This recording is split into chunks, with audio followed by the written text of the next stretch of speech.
എല്ലാവരുടെയും പ്രശ്നങ്ങളും സങ്കടങ്ങളും തീർക്കാൻ മീരയ്ക്കറിയാം.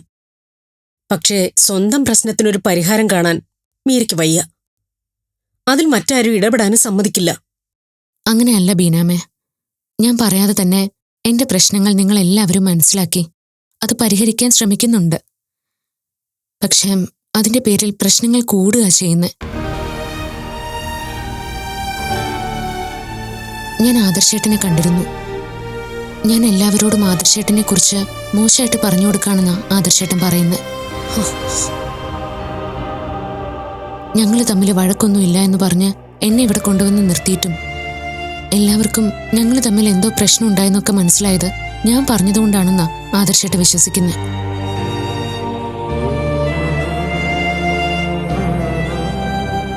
ഞാൻ ആരോടും ഒന്നും പറയാതിരുന്നിട്ട് തന്നെ ആദർശേട്ടൻ എന്നെ തെറ്റിദ്ധരിക്കുമ്പോൾ ഞാൻ എല്ലാവരോടും പറഞ്ഞാലുള്ള അവസ്ഥ എന്തായിരിക്കും? ആദർശേട്ടൻ എന്താ ഇങ്ങനെയൊക്കെ പെരുമാറുന്നേ?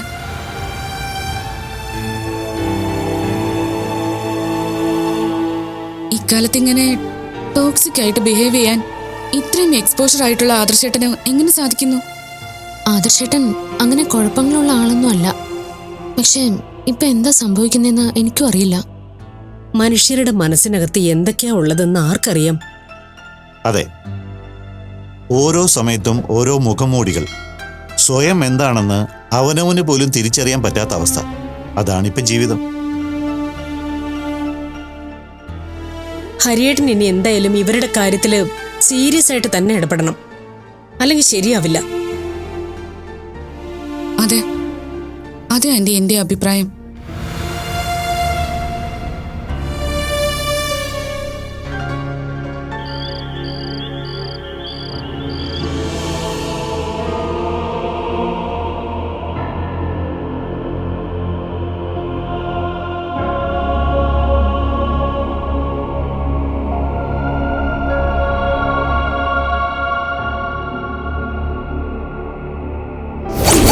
ഞാൻ കരുതിയിരുന്ന ആളല്ല മീര ഇപ്പോ.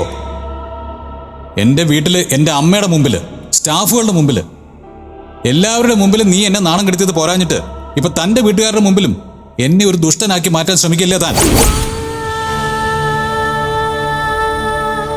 ഭഗവാനെ, ആദർശേട്ടൻ എല്ലാത്തിനും എന്നെയാണല്ലോ കുറ്റപ്പെടുത്തുന്നത്. ഞാനിനി എന്താ ചെയ്യണ്ടേ? ഒരിക്കലും ചിന്തിക്ക പോലും ചെയ്യാത്ത പ്രശ്നങ്ങളാണല്ലോ ജീവിതത്തിൽ ഉണ്ടാവുന്നത്. ഇതിനൊക്കെ കാരണം എന്താ? എല്ലാ പ്രശ്നങ്ങൾക്കും പരിഹാരം നീ തന്നെ കാണിച്ചു തരണേ കൃഷ്ണ.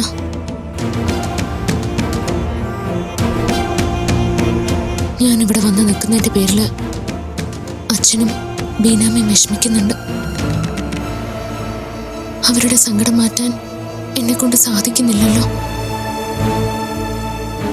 എല്ലാവരുടെയും സന്തോഷവും സമാധാനവും മാത്രമാണ് ഞാൻ ആഗ്രഹിക്കുന്നത്. അത് നൽകാൻ നിനക്ക് മാത്രമേ സാധിക്കൂ കൃഷ്ണ. രക്ഷിക്കണേ ഭഗവാനെ, കാത്തോളണേ.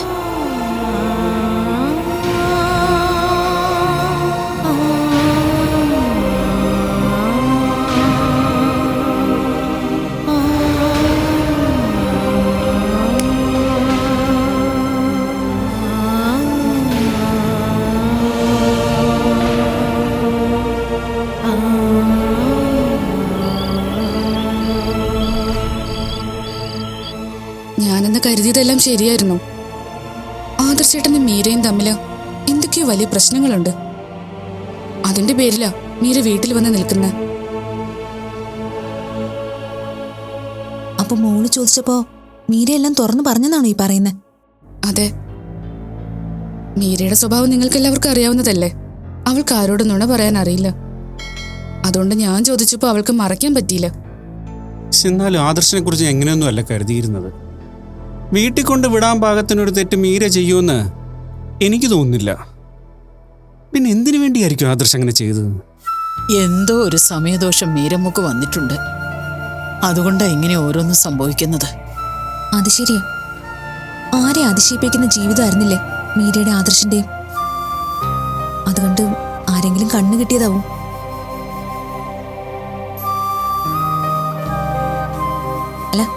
എന്തിനാ മറ്റൊരാളെ കുറിച്ച് ചിന്തിക്കുന്നത്? ഇതേ ആ അഭിരാമിയുടെ കണ്ണാവും. ആദർശിന്റെയും മീരയുടെയും സന്തോഷകരമായ ജീവിതത്തില് ഏറ്റവും അസൂയ ആ പെണ്ണിനായിരുന്നില്ലേ? അത് അമ്മ പറഞ്ഞത് ശരിയാ. അഭിരാമി ചേച്ചിയുടെ മീരയോടുള്ള ഓരോ പെരുമാറ്റത്തെക്കുറിച്ച് സൂരജനോട് പലപ്പോഴും പറഞ്ഞിട്ടുണ്ട്. മീര ഒരാളായതുകൊണ്ട് മാത്ര അവിടെയെല്ലാം സഹിച്ച് പിടിച്ചു നിൽക്കുന്നതെന്നും പറഞ്ഞിട്ടുണ്ട്. കണ്ടോ, അപ്പൊ അത് തന്നെയാ കാര്യം. എന്തെങ്കിലുമൊക്കെ വിഷം കുത്തിവെച്ച് ആദർശന്റെ മനസ്സിൽ മീരയോട് ദേഷ്യം ഉണ്ടാക്കിയിരിക്കുക. അങ്ങനെ ആരെങ്കിലും പറയുന്ന എന്തെങ്കിലും നുണ കേട്ടിട്ട് ഭാര്യയെ തള്ളിക്കളയുന്ന ആളാണോ ആദർശ്? നല്ല വിവരവും വിദ്യാഭ്യാസമുള്ള ആളല്ലേ ആദർശ്? അതൊക്കെ ശരിയാണ് മോനെ. പക്ഷേ ഇവര് പറയുന്നതിലും കാര്യമുണ്ടെന്നാണ് എനിക്ക് തോന്നുന്നത്. കൂടുതൽ അടുത്തിരിക്കുന്നവരെ തമ്മിൽ അകറ്റാനാണ് ഏറ്റവും എളുപ്പമെന്ന് കേട്ടിട്ടില്ലേ? കൂടുതൽ സ്നേഹത്തിലിരിക്കുന്നവർക്കിടയിൽ ഒരു കരട് വീണാ മതി, അത് പിന്നെ വഴക്കായി മാറും. എന്റെ സംശയം ഇക്കാര്യം ഹരി അറിഞ്ഞിരിക്കാൻ സാധ്യതയില്ലെന്നാ. എന്തെങ്കിലും ഒരു സൂചന കിട്ടിയിരുന്നെങ്കിൽ ഹരി എന്നോട് പറയുമായിരുന്നു. അതൊക്കെ മനോജന്റെ തോന്നല. ചിലപ്പോ ബീന പറഞ്ഞിട്ടുണ്ടാവും ഒന്നും ആരും അറിയണ്ടെന്ന്. ബീനന്റെ ഇപ്പൊ ആ പഴയ ആളൊന്നും അല്ല. പഴയതുപോലുള്ള കുശുമ്പോ വഴക്കോ ഒന്നും ആരോടും ഇല്ല. പിന്നെ മീരയുടെ ഇപ്പൊ വലിയ സ്നേഹമാണ്. അതുകൊണ്ട് തന്നെ മീരയ്ക്ക് നന്മ വരാൻ മാത്രമേ ആന്റി ആഗ്രഹിക്കൂ. ഇവിടുത്തെ വിഷമവും മറ്റും അറിയാവുന്നതുകൊണ്ട് കൂടുതൽ ടെൻഷൻ ആക്കണ്ടെന്ന് കരുതി പാവഹരി എല്ലാം മനസ്സിലൊതുക്കിയതാവുന്ന എനിക്ക് തോന്നുന്നേ. ചിലപ്പോ അങ്ങനെയാവും. അല്ല മനോജേട്ടാ, നമുക്ക് ആദർശനോടൊന്ന് സംസാരിക്കണ്ടേ? മീരയ്ക്ക് ചോദിക്കാനും പറയാനും ആരും ഇല്ലാതെ ഒന്നും ഇല്ലാന്ന് ആദർശൊന്ന് മനസ്സിലാക്കട്ടെ. അത് വേണ്ട തന്നെ. എടുത്തിയാടി നമ്മൾ അങ്ങനെ ഒരു കാര്യം ചെയ്താൽ ഒരുപക്ഷെ ആദർശനത് കൂടുതൽ വാശിയായാലോ? പിന്നെ അത് കൂടുതൽ പ്രശ്നങ്ങളിലേക്ക് പോകും. തൽക്കാലം നമ്മളൊന്നും പ്രതികരിക്കാത്തത് തന്നെ നല്ലത്. ആദർശേട്ടന് സമയം കൊടുക്കുക വേണ്ടത്. ഒരുപക്ഷെ കുറച്ചു ദിവസം മാറി നിൽക്കുമ്പോൾ തന്നെ അവർക്കിടയിലുള്ള സ്നേഹം രണ്ടുപേർക്ക് മനസ്സിലാവുമെന്നാ എനിക്ക് തോന്നുന്നത്.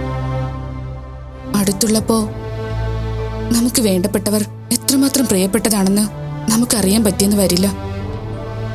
പക്ഷെ അകന്നു പോയി കഴിയുമ്പോഴാണ് നമ്മൾ ഓരോ ബന്ധത്തിന്റെയും വില മനസ്സിലാക്കുന്നത്.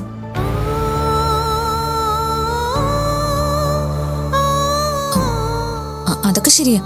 എന്ന് കരുതി വരുന്നത് വരട്ടെന്ന് വെക്കാനും പറ്റില്ലല്ലോ. നമുക്കേതായാലും മീരയുടെ പേരിൽ ഒരു പൂജ നടത്തണം. എന്തെങ്കിലും ദോഷം അവൾക്കുണ്ടെങ്കിൽ അതങ്ങ് മാറിപ്പോട്ടെ. നമ്മൾ മനുഷ്യര് നിസ്സഹായരാകുമ്പോ സഹായിക്കാൻ ആ ശക്തിക്കല്ലേ പറ്റൂ. ഒരുപാട് പ്രതിസന്ധികളെ അതിജീവിച്ചതല്ലേ എന്റെ കുട്ടി. എന്നിട്ടും എന്തിനാണാവോ വീണ്ടും വീണ്ടും ഇങ്ങനെ ഒരു പരീക്ഷണം? അമ്മ വിഷമിക്കാതെ. എല്ലാവർക്കും നന്മ വരണമെന്ന് മാത്രം ആഗ്രഹിക്കുന്ന ആളല്ലേ മീര. അറിഞ്ഞുകൊണ്ട് അവൾ ആർക്കും ഒരു ഉപദ്രവം ചെയ്തിട്ടില്ല. അവൾ ഈശ്വരൻ കൈവിടില്ല. ആദർശേട്ടനാണ് കൊണ്ടാക്കിയെന്ന കാര്യം പറയുമ്പോ മീരയ്ക്ക് ഉള്ളിലെ വിഷമമുണ്ടെങ്കിലും അവളത് പുറമേ കാണിക്കുന്നില്ല. എല്ലാം മനസ്സുകൊണ്ട് അംഗീകരിച്ച രീതിയിലാണ് പെരുമാറുന്നത്. എന്തായാലും ഉടനെ തന്നെ നല്ലൊരു ജോത്സ്യനെ കണ്ട് മീരയുടെ പ്രശ്നം എന്താണെന്ന് മനസ്സിലാക്കി അതിനൊരു പരിഹാരം ചെയ്യണം. അത് കഴിഞ്ഞിട്ടേ ഉള്ളൂ ബാക്കി കാര്യം. ധന്യ സ്ഥിരമായിട്ട് കാണുന്ന ഏതെങ്കിലും തട്ടിപ്പ് ജോത്സ്യരെ കൊണ്ട് എന്തായാലും നോക്കിക്കണ്ട. അത് ശരി. ഞാൻ കാണുന്നതെല്ലാം തട്ടിപ്പുകാരാണെന്ന് ആരാ മനോജനോട് പറഞ്ഞത്? അവര് പറയുന്ന എന്തെങ്കിലും ഒരു കാര്യം നമുക്ക് ഉപകാരമുള്ള രീതിയിൽ സംഭവിക്കുന്നുണ്ടോ? ഇല്ലല്ലോ. അതുകൊണ്ട് പറഞ്ഞതാ. താനേ ഇപ്രാവശ്യം സുബ്രഹ്മണ്യ ക്ഷേത്രത്തിനടുത്തുള്ള നാരായണ ജോത്സ്യരുണ്ടല്ലോ, അയാളൊന്ന് പോയി കണ്ടോ. എങ്ങനെയുണ്ടെന്ന് അറിയാലോ. അത് കൊള്ളാം. മനോജേട്ടൻ പറഞ്ഞില്ലെങ്കിലും ഞാൻ നാരായണൻ ജോത്സ്യരെ കാണാൻ തന്നെയാ മനസ്സിൽ ഉറപ്പിച്ചിരുന്നത്. അദ്ദേഹം പറയുന്നതെല്ലാം കൃത്യമായിട്ട് നടക്കുന്നുണ്ടെന്നാ ചെന്ന് കണ്ടവര് പറഞ്ഞു കേട്ടത്. എന്നാ പിന്നെ അത് തന്നെ ആയിക്കോട്ടെ. എന്റെ കൃഷ്ണ, എല്ലാം ഒന്ന് നേരെയാക്കി തരണേ.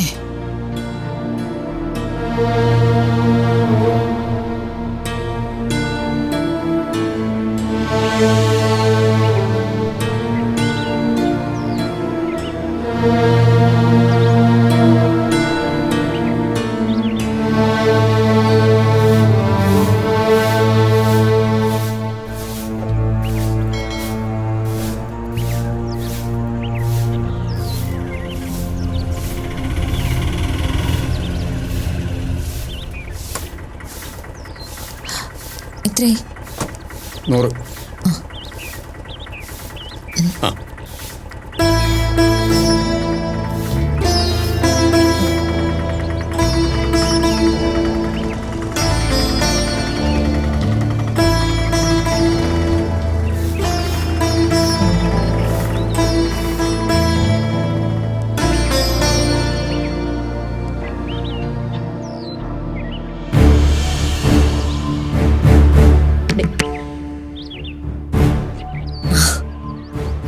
ഞാൻ ഇവിടെ പ്രതീക്ഷിച്ചില്ല.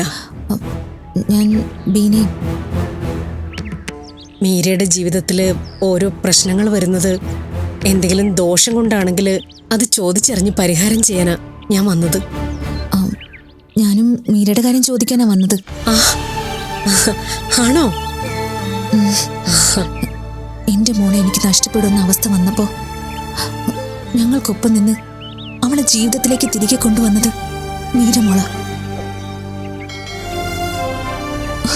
അപ്പോ അവൾക്കൊരു പ്രശ്നം വരുമ്പോ അതിന് എന്നാൽ കഴിയുന്ന രീതിയിൽ പരിഹാരം കാണാൻ ശ്രമിക്കുകയെങ്കിലും വേണ്ടേ? അതെ, എല്ലാവരുടെയും നന്മ മാത്രമേ മീരമോളുടെ മനസ്സിലുള്ളൂ. എന്തിനാ ഭഗവാൻ ആ കുട്ടി ഇങ്ങനെ പരീക്ഷിക്കുന്നതെന്നറിയില്ല. ധന്യ വന്നേ, എനിക്ക് ചില കാര്യങ്ങൾ പറയാനുണ്ട്.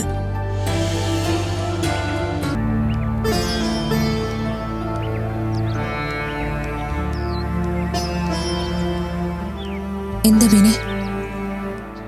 ഞാൻ ധന്യ ഒന്ന് കാണണമെന്ന് കരുതിയിരിക്കുകയായിരുന്നു. ജീവിതത്തിൽ ഞാൻ ഒറ്റപ്പെട്ട സമയത്ത് എനിക്കൊപ്പം നിന്നതും എനിക്കൊരു ജീവിതം ഉണ്ടാക്കി തന്നതും ധന്യ. പക്ഷേ ഏതോ ഒരു സമയത്ത് ധന്യ എനിക്ക് ശത്രുവായി മാറി. അന്ന് ഞാൻ കാണിച്ച നന്ദികേട് കൊണ്ടാണോ എനിക്കിപ്പോൾ ഇങ്ങനെ വന്നതെന്ന് എനിക്കറിയില്ല. അറിഞ്ഞോ അറിയാതെയോ ഞാൻ നിന്നെ ഒരുപാട് വേദനിപ്പിച്ചിട്ടുണ്ട്. എന്നോട് ക്ഷമിക്കണം. അയ്യോ, തെറ്റ് ചെയ്തത് ബീന മാത്രമല്ലല്ലോ, എന്റെ ഭാഗത്തും തെറ്റുകൾ സംഭവിച്ചിട്ടുണ്ട്. നിസ്സാരമായി പറഞ്ഞു തീർക്കാവുന്ന കാര്യങ്ങൾ വലിച്ചു നീട്ടി വഷളാക്കിയത് ഞാനും കൂടിയാ. അതിന് എന്നോട് ക്ഷമിക്കണം ബീന.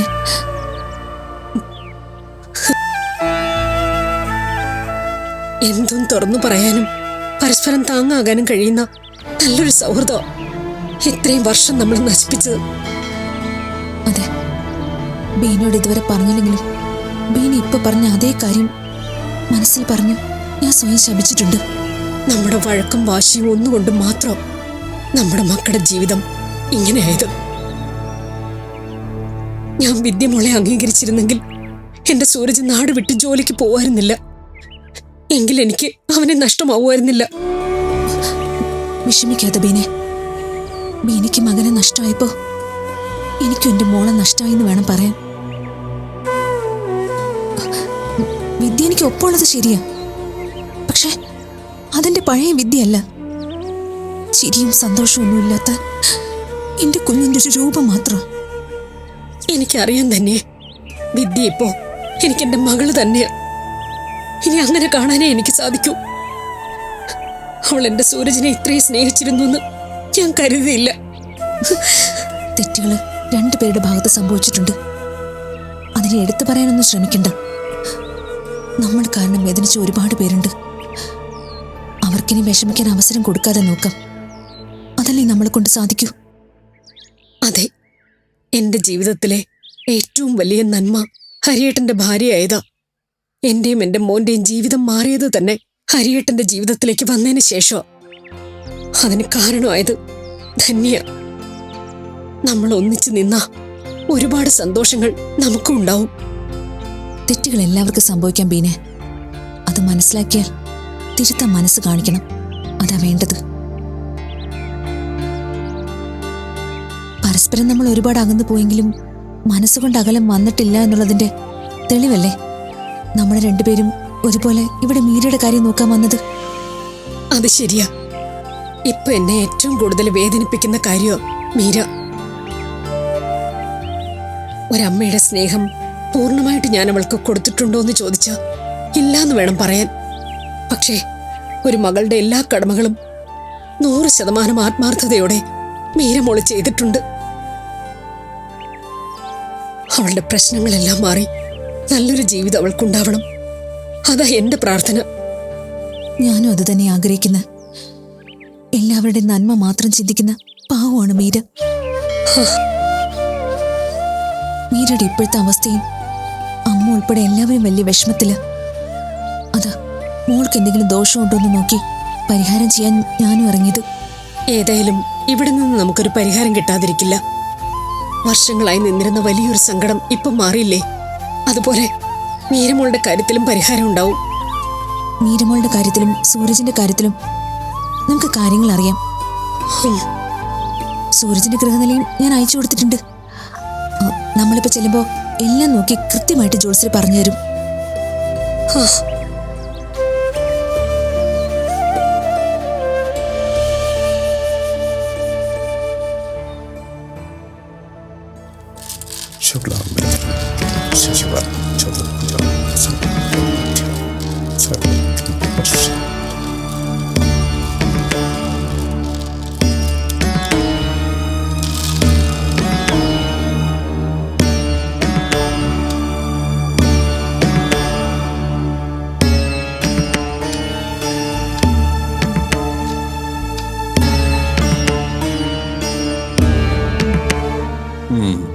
രണ്ടുപേരും ഒരേ പേരിലും നാളിലുമുള്ള ഗ്രഹനില അയച്ചപ്പോഴേ ആളെന്തോ കുഴപ്പത്തിലായിരുന്നു എന്ന് എനിക്ക് തോന്നിയിരുന്നു. മീരയുടെ കുടുംബജീവിതത്തിൽ പ്രശ്നങ്ങളാണല്ലേ? അതെ, എന്താണ് കുഴപ്പമൊന്നും എന്ത് പരിഹാരം ചെയ്യണമെന്നും അറിയാനാ ഞങ്ങൾ വന്നത്.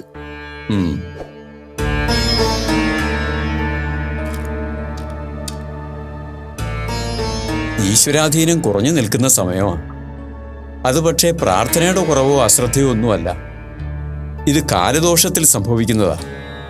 എല്ലാവർക്കും ഇത്തരം മോശ സമയങ്ങൾ ജീവിതത്തിൽ ഉണ്ടാവാം. ആ കാലം മാറും വരെ കാത്തിരിക്കേ നിവൃത്തിയുള്ളൂ. ഭക്തിയും പൂജയും പ്രാർത്ഥനയും ഒന്നും മുടക്കുന്ന ആളല്ല ഈ ജാതകക്കാരി എന്ന് നോക്കുമ്പോഴേ അറിയാം.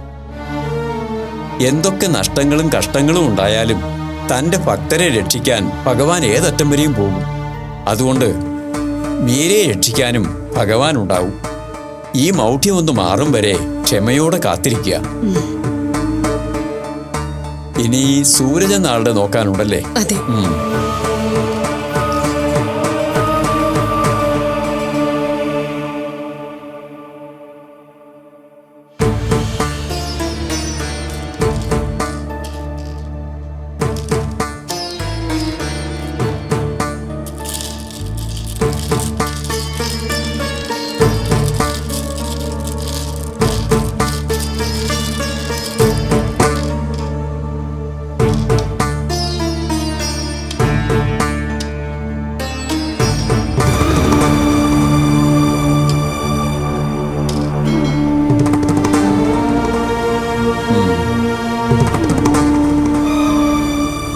പ്രശ്നമാണല്ലോ.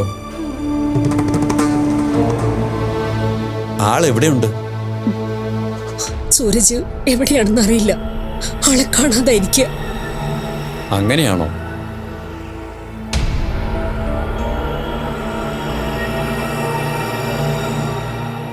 ആയുസ്സിന് കുഴപ്പമൊന്നുമില്ല. ദീർഘായുസുള്ള ആളാ. പക്ഷേ ഏതോ ചക്രവ്യൂഹത്തിൽ അകപ്പെട്ടിരിക്കുക. അതും സ്വയം നടന്നു കയറിയ ചക്രവ്യൂഹം തന്നെയാ. എന്താണെന്ന് മനസ്സിലായില്ല. കർമ്മദോഷത്തിലുള്ള പ്രശ്നത്തിൽ പെട്ടതുപോലെയാ തോന്നുന്നത്.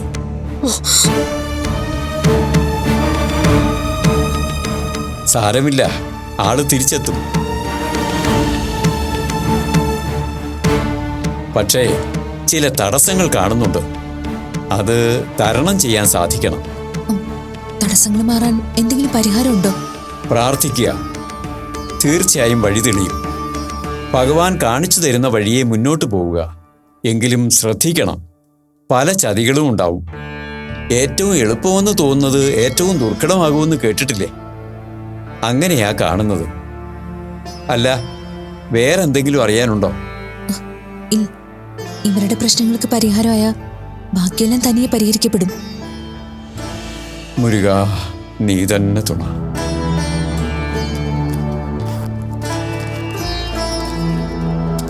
ആ,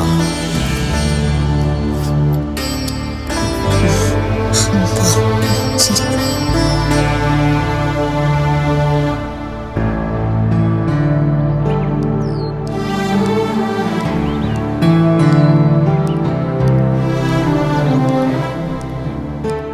സൂരജിന്റെ കാര്യത്തില് എന്തൊക്കെയോ തടസ്സമുണ്ടെന്നല്ലേ ജോത്സ്യർ പറഞ്ഞത്?